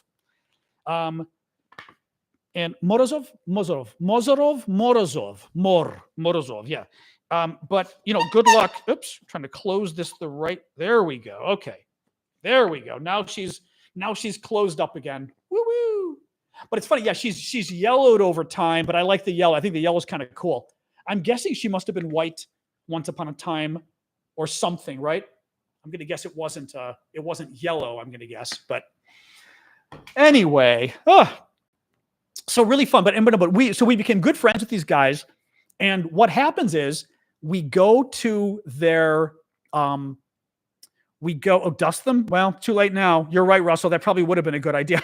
Although they don't get dusty inside there. They wouldn't get dusty at all inside. They've been closed off. We were going to some event that he went with us to. Like, I think they would travel with us. So like I on the bus or whatever. And he went with us and was waiting outside. Friendship event. The Soviets were big on this bullshit. You know, this friendship, druzhba. Everything was druzhba or whatever, drug or whatever the hell, you know, friends. And we were all going to be friends. And you're like, okay, whatever. And it was some stupid event with this friendship group of brainwashed Soviet teenagers. And they were waiting outside. Well, as they're waiting for us, and I'm like talking to him, the secret police come up and arrest them for talking to us. Thank you, Pizdolis. They literally got arrested by underclothes cops because they were talking to Westerners. And I was pissed. Oh, we were so pissed. I mean, it really caused problems for the Soviets, in a way, because our tour guide, who of course is probably KGB, we were pissed. We told her, we said, you get them the fuck out of there. We said, because back then the Soviets were big on the Russians are big on propaganda too. But back then we were Americans. They couldn't fucking touch us. I mean, it's totally different than today where they kidnap Americans and everything else. They wouldn't, they wanted our approval and they wanted to show how great the country was. And we told her, we said, you're acting like a dictatorship. You're acting like exactly what people say you are. And you better release them because we will tell everybody about what a horrible country you are. And she was like, she's like, thank you, Mary. She's like going to go to Siberia basically for what happened on our trip. Even though you know why the secret police grabbed the guys, but right. Well, I think like an hour or two later, they show up and they're waiting for us. And I said, how the hell did they let you out? He goes, they let us go. So what do you mean they let you go? These guys knew people. Clearly their fathers were somebody. Clearly. Now, I will tell you the other funny story, and then we'll call it quits with these guys. One of Yevgeny's friends was this guy, and I'm forgetting the guy's name. Little guy. Yevgeny was very cute Russian. We were all like, 19, 20 years old at the time, right? I was living in France. So we're 20 years old. And Yevgeny was like a typical cute white Russian. right? Just very cute Russian guy, black hair. And his friend was this little guy. They were all deaf mute. His friend was this little guy who was not attractive. And the little guy was kept like hitting on one of the girls in our group. There was a girl, I'm forgetting, she might have been Canadian. I can see her face because I've got photos. But someday I'm going to find the photo and show you guys, because we need to find this woman, because I don't know if she remembers the story. Now it's a funny story. At the time, she comes up to me because since I knew some Russian and I know languages, so I was really good at, Yevgeny and I could understand each other. I would do a little bit of sign language.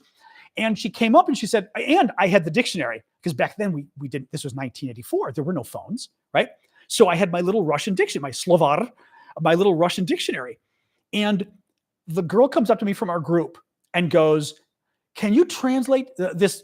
One of Yevgeny's friends keeps trying to say something and I don't understand what he's saying. And I said, sure. He's telling me in Russian. I'm not getting it. So I pulled out I said, okay, let's use the dictionary. Pull out the dictionary. And he goes through and he finds the first word and shows me. And he goes, I'm sitting here and I go, secret. Okay. Next word. He points to the next word. Thank you, world, for the gift. Nocturnal. And I'm kind of going, secret nocturnal. Okay. And mind you, this poor girl in our group is there with us all like close together trying to understand this guy. Intercourse. He asked me to translate the phrase secret nocturnal. Oh no, not meeting. Secret nocturnal intercourse was the language. That was the word he was saying. And he wanted to have sex with her. And he was kind of desperate and literally said, will you have sex with me? I mean, I literally said intercourse, and she looked at me. I mean, she went white. She was like, oh God. And what do you do? I looked at him and I went, huh, what is it? Panimayu, I think, is understand. Is it panimayu? Panimayu is, I think, right? Panimayu is, I believe. What is understand in Russian? I don't remember how do you say understand in Russian, anybody? But I was like, I don't understand. and he's going again. He's going, is panimayu understand? I thought it was believe. It is understand. Okay. Oh, it's understand. Okay. So I was like, я не понимаю. And I'm trying to look at this guy and I'm looking at him in the face and I'm just going, and he's like, and he's saying it again in Russian, secret nocturnal intercourse. And he's saying it again and again. And I'm just going, no, sorry. And the woman's looking at me just kind of going, thank you. Thank you. It was, I mean, this story makes me laugh every freaking time. My visit to the Soviet Union, and they were nice kids, but this poor little guy thought he found the cute Western girl and he was so excited. Oh my God. It was just, I mean, secret nocturnal intercourse. Oh my God. That one's like worthy of a story writing down. Oh my God. Pomniu. Remember. Oh, that's why he wrote napamyats. Right, because he wrote napamyats on the doll, which means like souvenir, but it means to remember, probably, right? Or something. I'm getting something like remember, yeah. Oh my God. Anyway, it was very funny. No, we're not doing a UN story now. I already did my Soviet stories, and the UN story. The Soviet story has me happy. My UN stories are never happy. My United Nations stories, when I worked at the United Nations, are always sad, angry stories. We don't want to do that right now.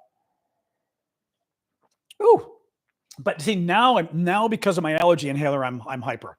A remembrance. He said it was. I remember the word being like souvenir, so remembrance would make sense. Because it was like souvenir, napamyats. Yeah. Gently slapped him and shook my head. Well, no, that's a possibility too. But you know what? You're trying to be diplomatic. You know what I mean? So I didn't want to go, no.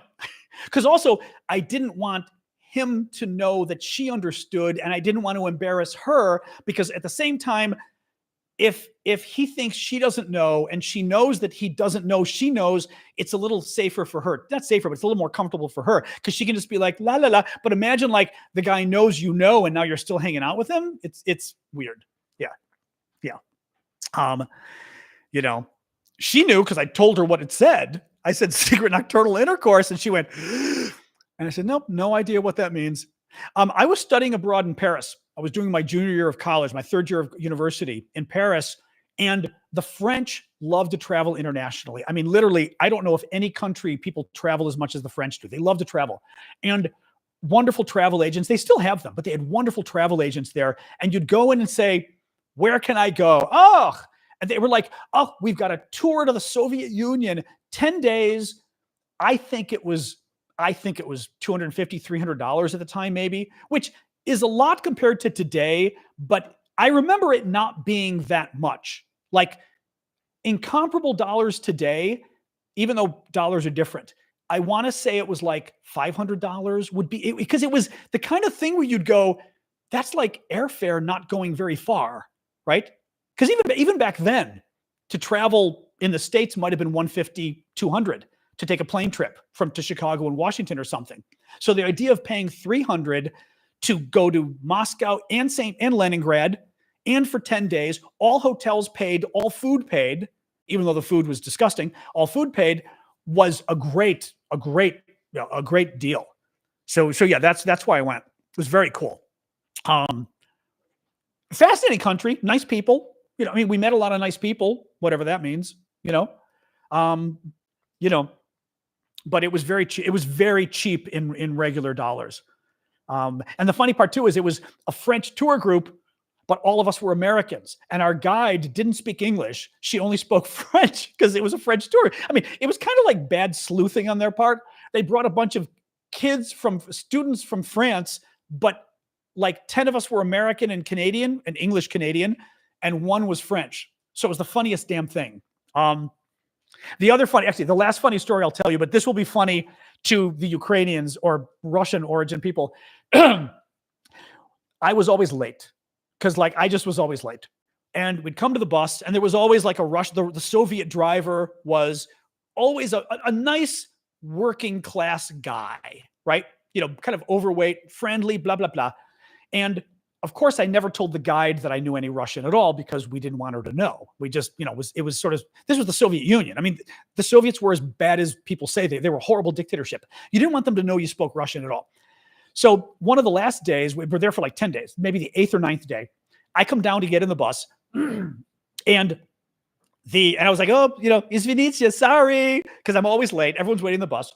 And the driver's like smiles or whatever. And she looks at me and says something like, in French, like, John, tu es, vous êtes toujours en retard or something like that. Like you're always late. And I looked at her and the driver and I said, luce pozna чем никогда, which is an expression they taught us in college. You when you study languages, you learn expressions. And the expression means better late than never.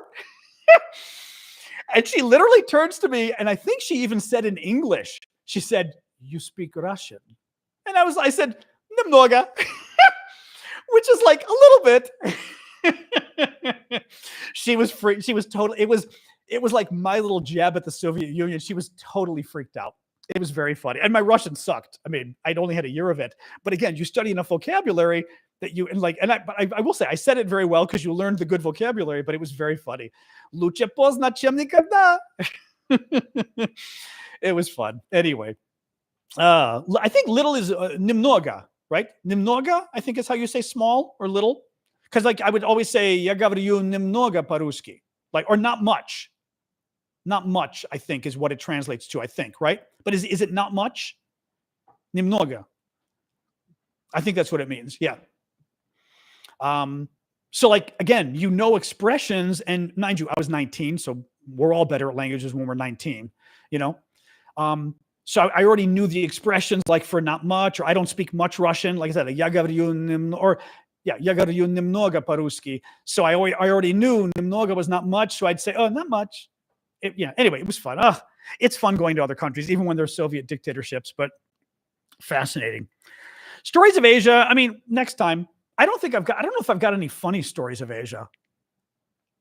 I don't know if I've got any funny stories of Asia. I mean, that is Asia. Well, no, some of it's Asia. I was in the Russian Far East, but I don't think I've got any funny stories from Singapore or Bali I don't know if there's anything interesting. I have to think about it. Because this stuff was crazy. Going to the Soviet Union, it's like nonstop stories. You know what I mean? Balkans. I've not been to the Balkans. I've been in Greece a lot because my family's Greek, but I've never been to the Balkans. No, or the Baltics, which I used to always screw up those two names because it's confusing.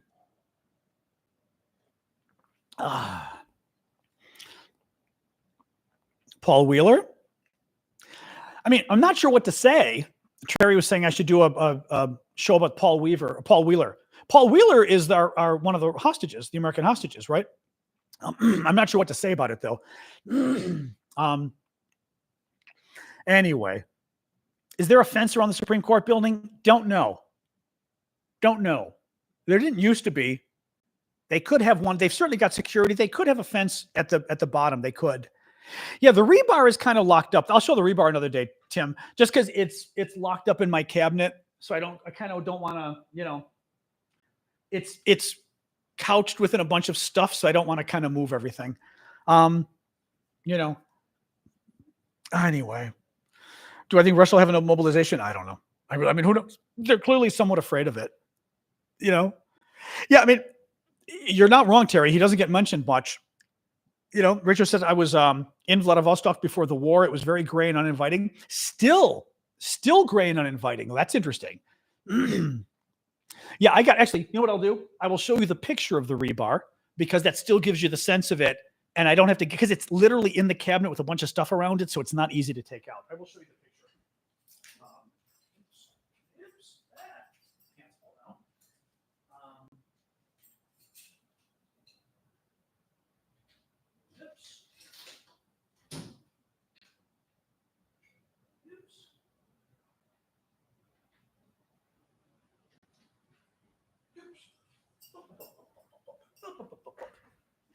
So yes, so this was the rebar is from, I was in Berlin, West Berlin in December, the weekend of December 2nd and 3rd, 1989. This was when the Berlin Wall was coming down. It was basically 3 weeks after everything blew up. 1989 was the big year when Eastern Europe became free. All the Soviet dictatorships in Eastern Europe blew up. Including in Germany, which was one of the worst ones. 3 weeks before is when it started.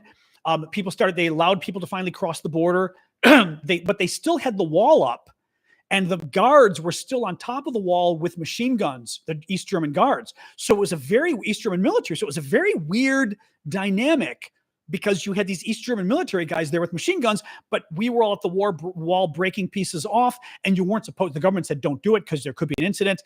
Thousands of us did it without a problem. But this was me breaking off the piece of rebar. You can see the big metal piece I'm holding.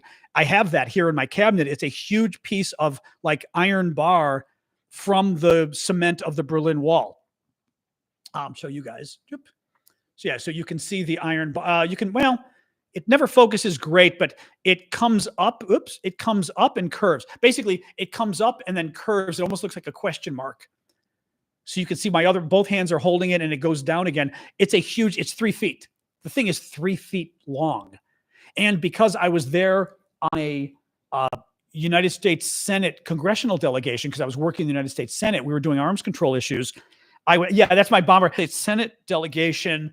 We were flying military. So I was able to bring it back because it was, a 3-foot piece of iron because but Felice, we were flying U.S. military transport. So there was no problem bringing it back. The funny part is I walked in the plane carrying this thing and everybody looked at me and was like, because everybody tried to get little pieces. Like I got some nice pieces of the Berlin Wall about this big. They're not huge because guess what? Cement, impossible to break apart cement. I wish I'd gotten more, but it was so hard to break. It's cement. Like imagine trying to break a sidewalk. It's not easy. But I got a couple pieces like this that are very nice. But I walk on the plane carrying, it's 3 feet tall. I walk on the plane carrying this thing. And at first everybody went, what the hell is that? And then everybody went, oh my God. Because everyone realized I had a huge piece of the Berlin Wall. And again, I've never seen something like this before. You see pieces of it.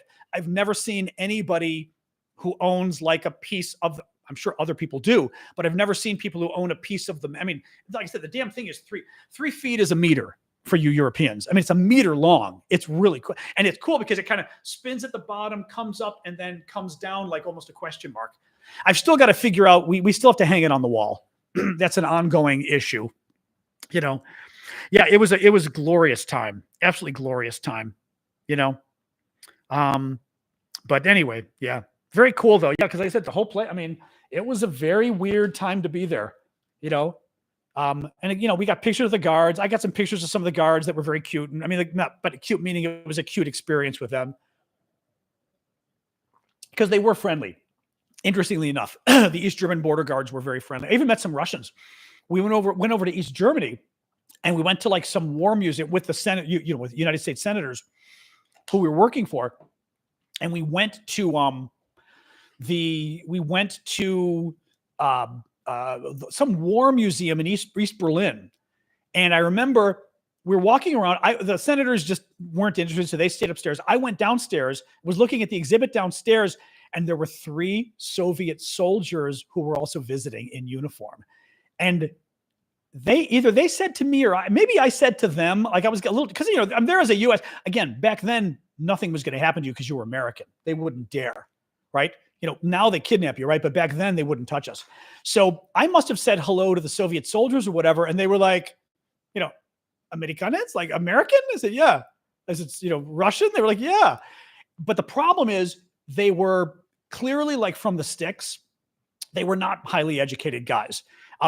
We couldn't communicate, like, because basically if you know a little bit of language, you still have to be able to, I think that's the interesting thing with foreign languages. It is difficult to communicate in a foreign language if you're not very smart, because you don't have the words and you don't know how to work around the word, like secret nocturnal intercourse, right? You need to kind of work around the words you don't know.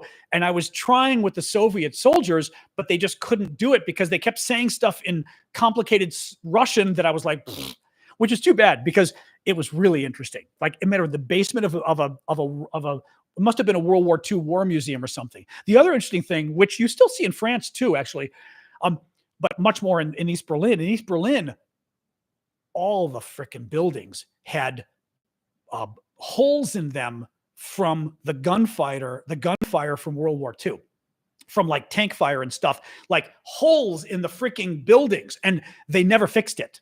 I mean, they just never fixed it all over East Berlin. I don't know now whether they've kept it as sort of a memento or something. I don't know. Do any of the Germans know? Does East Berlin, so to speak, still have like holes in the walls of buildings and things? Never repaired. This was 1984. No, this was 1980. This was 1989. They'd never repaired the walls. Yeah. yeah. 9/12. It was really interesting. The sky is crying. That's cute, Gunther. The sky, she cries. Actually, that sounds like David Sedaris is. David Sedaris has some wonderful videos, audio of his audio on YouTube. People put up there, really funny. But some buildings still have soot marks. Interesting. Yeah, these were like literally because it would hit again, probably not tank fire because that might blow up a wall, but you could tell it was like a projectile hit the cement of the building or whatever and cracked a bunch of it. So there was a big circle, and there were just these big circles all over the building from where the weapons fire had hit the buildings. Crazy stuff. Absolutely crazy. Really cool. Good night, Colin. Anyway, all right, guys, we've been going for an hour and 45 minutes. I'm going to call it quits. We'll talk more tomorrow. I look young. Thank God I look young. Thank you, 9/12. Yeah, not as young as I wish I were, but you know, what do you do? You know. Anyway, guys. Yep, Dobre Nich, Marie. So, guys, have a good night. This has been fun. I will wheelchair, bring it up tomorrow. NATO's not putting their nukes on standby. NATO just said that they're going to upgrade some of the nuclear weapons and everything else because the Russians are making nuclear threats, basically. So it's nothing. It's basically, we have to do, because basically Russia has to pay a price every time it does something stupid like the nuclear weapon stuff. And we've got to respond. And we basically responded by going, okay, you're going to keep building more nukes. We're going to build more nukes and modernize ours, so that the Russians kind of go, you know. Anyway, all right, guys, have a good evening. I will see you guys tomorrow. You got me into the long conversations again. So some of them do, Alex. That's interesting. Have the bullet holes. Yeah, I think it's interesting. No, in Paris they have that, which I'm trying to remember the. It's like the southeast corner of the Jardin de Luxembourg, I think. Not even southeast, and you go north a little bit. That's Boulevard Saint-Jacques or something. I think I'm trying to remember the names of the streets now. Thank you, aviation. But you go up, and on the wall outside the park, there are some, again, bullet marks in the wall from World War II. And they've left it, I think, on purpose. Thank you, aviation, again. They've left it on purpose to be a memorial of the war. But I'd never noticed it until a few years ago. I was like, oh my God, kind of creepy. Actually, the one thing I would say about Paris, thank you, Super Hornet, there is kind of a neat memorial if you're into history and the war and the military and stuff. There is a really neat memorial in Paris outside of the Tuileries. I'm forgetting the metro, might be Metro Tuileries, whatever. But basically, it's the metro you come out of, as I recall, if you want to go to Place de la Concorde, okay? And it's a metro that's just east of sort of east of the gardens there, right? So it's on the east side of the Place de la Concorde, but it's a little bit further down because well, actually, it's right there on Place de la Concorde, actually, the metro. And you come out of it, and along Rue de Rivoli there, along the wall, there are plaques, like 15 or 20 of them, for French, freedom fighters. What do we call them? The resistance fighters or whatever, who were killed during World War II. What is particularly moving to me whenever I go there is a lot of these guys are young. I remember one guy in particular, I think was 19 years old. He was an ambulance driver or an infirmier or whatever, like a, doctor, but a doctor medic, right? Medic, I guess you'd say, military, right?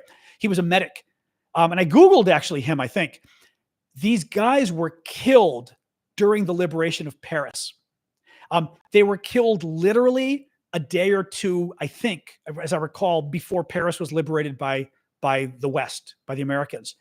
And it's just, I'm even telling you now, it's so moving because they're 19-year-olds, a lot of these guys, gave their lives fighting on the street to fight the Germans, the Nazis.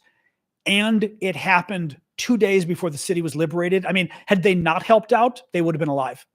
But they helped out to save their country. It was really just to me, it's always, and it's actually, I remember the date. I want to say the date was August 25th, 1944, I think is the date.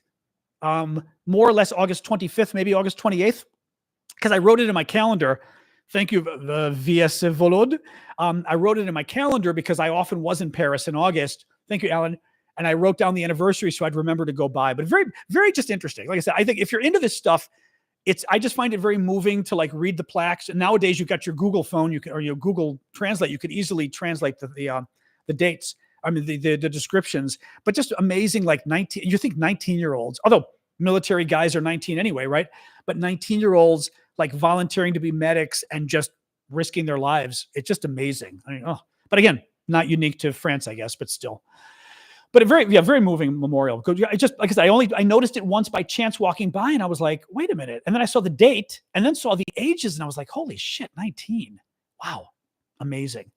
All right, I'm going now. Good night, guys. Yep, no, I'm not going on, Timothy. It wasn't nasal spray, it's asthma spray. It's whatever I write what we call it. In French, it's Seretide. Albuterol, we say in English. All right, guys, have a good night. I will talk to you tomorrow, 6 o'clock Eastern. Go check out the auctions. They're ending. Some of them may already be over, but the auctions are ending now on Discord, so go check it out. I will see you all later. Thank you, guys. This was fun, as always. Have a good night. Appreciate it. Thanks, you, Solak. Appreciate it. All right, see you guys. Boop. And you